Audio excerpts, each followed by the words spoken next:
நம்முடைய நாகரிகத்தை ஒரு பெரிய நாகரிகம், திராவிட நாகரிக இனம் என்று சொன்னால் புரியாமல் திராவிடம் தமிழ் என்பதை போட்டு குழப்பிக் கொள்ளவில்லை. தமிழ் என்றாலும் திராவிடம் என்றாலும் வெவ்வேறு அல்ல. அதை இத்தனை அறிஞர்கள் சொன்னார்கள். ஆகவே தான் சிலர் யாரோ உளறி கொண்டிருக்கிறார் என்பதற்கு பெரிய விளக்கம் சொல்லி இந்த அரங்கத்தில் நேரத்தை நான் எடுத்துக்கொள்ள விரும்பவில்லை.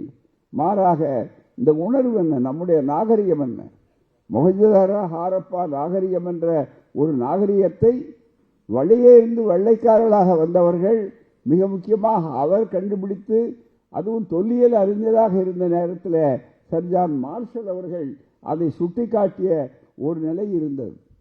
அந்த நாகரிகத்தை பார்த்து உலகம் வியக்கிறது. ஏனென்றால் மற்றவர்களெல்லாம் நாடோடிகளாக இருந்த நேரத்தில், வாழ முடியாதவர்களாக, வாழ தெரியாதவர்களாக இருந்த நேரத்தில் நாகரிகம் என்ற சொல்லே கூட நகர் என்று சொல்லக்கூடிய அளவிற்கு நகரங்கள் அமைக்கப்பட்டன, கோட்டைகள் கட்டி இருக்கப்பட்டன என்றெல்லாம் சொல்லக்கூடிய வகையில் அவைகளை அழித்திருக்கிறார்கள்.